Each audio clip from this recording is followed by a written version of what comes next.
o'clock, Rosemount High School. I teach economics, 1 hour a day. And then I leave at 8:20 and it's 87,000 square miles in me and about 5.3 million Minnesotans. And we have 47 more days to get our message out. We have been everywhere across this state talking about basic economic principles. That's what drove me to get involved in the first place. If you are an economics teacher for the last 15 years and you look into the eyes of kids, 17, 18-year-olds, and you answer the questions that I've answered, you cannot help but want to get involved. You cannot help. Your heart literally breaks when they ask you some of the questions that I've answered. Kids who want to know why their parents are losing their house. Why are my parents losing their house, Mr. Bills? Why is this housing market falling apart in 2008? I need to answer that. 50 minutes. It's not a press conference. It's not a soundbite. 50 minutes. Kid, Arcticat jacket, Polaris jacket, one of them, grease all over his hands, works 20 hours a week at Apple Valley Ford fixing cars already in high school. You know, if Social Security and Medicare are insolvent, why am I paying into them, Mr. Bills? Isn't that just a tax then? Mr. Bills, what are we supposed to do about this? Those are tough questions. Those will drive you to work really, really hard. And it's a great country that we live in that I could be standing here right now.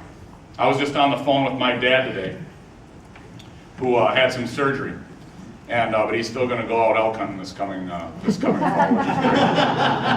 And he's a tough guy. He still outdrives me in golf. It's unbelievable. 74 years old, can hit a golf ball further than I can. It's unbelievable.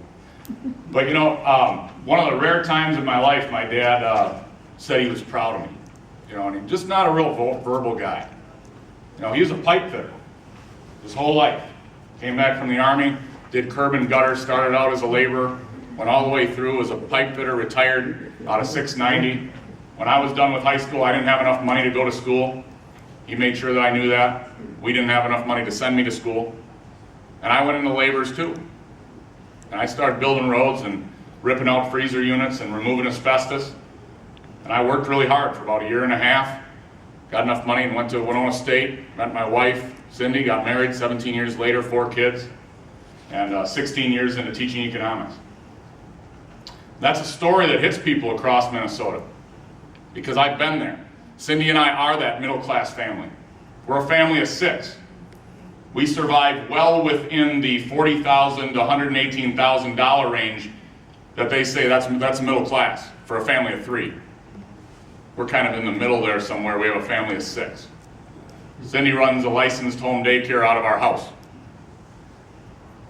That's tough. I mean, we see families that are hurting. We put families on payment plans when one of the parents loses their job. We work with those families. We see what they go through. And then we have all these politicians out of Washington, D.C. who say that they're standing up for middle-class America. I'll tell you what, it doesn't feel to me like you've stood up for me for very long at all. And I've waited a long time to tell them that. And it's been Republican and it's been Democrat. For 15 years, it's been deficits and debt. Oh, and they might claim the surpluses, but they were borrowing from Social Security, the Social Security Trust Fund, at that same time.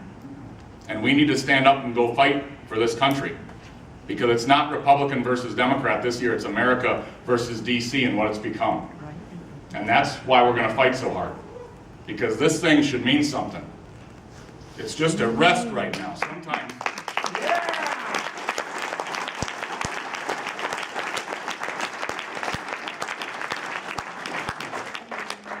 I love to hear it when it cracks in the wind, when it's made out of really strong fabric. It's one of the greatest sounds in the world. And it always flies really proud. We just got to make sure that it keeps flying proud. And it can't fly proud if there's too much debt on it. That flag represents liberty and freedom. And you're not free if you have so much debt that you're in bondage to other people. And it is generational theft, what we're doing right now, and what we have done. We have spent the next 30 years of wealth of this country living the last 30 years. And again, it's both parties. We have to learn from experience here, folks. All right, we have to move forward. One thing that we can do is take the United States Senate back.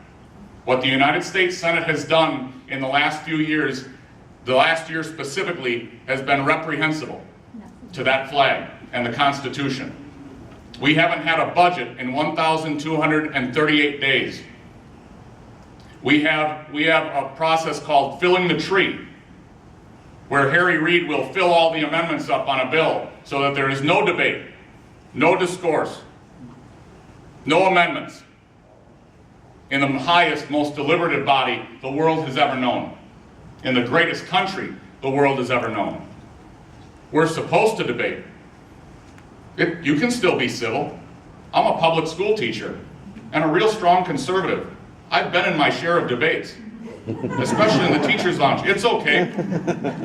I go back the next day and we have lunch again. Some of them don't talk to me anymore now that I have an R behind my name, but they're usually the ones who preach tolerance in their classroom. And that's interesting to me. It's very interesting. But when you do things like that, and Harry Reid has done it, I believe now going on 50 times, it's somewhere between 40 and 50 times that he's filled the tree. Tom Daschle, another Democrat who was the majority leader, only did it once. I think Harry Reid's done it more than any other majority leader combined. I don't know, I gotta check that, but I really think that that might be the case. They hotline bills in the US Senate now. That means that the phones will ring in the Senate offices, in all the senators' offices, and it'll say, these bills are going to be passed today. And unless there's a problem, unless a senator, an individual senator, or a group of senators pushes back against it, all those bills pass. Without debate, without amendment, and without a vote. That's wrong. And you know, my opponent at Farm Fest said that Amy Klobuchar was, I can't quote her specifically, but the U.S. Senate isn't a place for Mr. Smith goes to Washington. I don't think we need one Mr. Smith goes to Washington. I think we need 100 of them.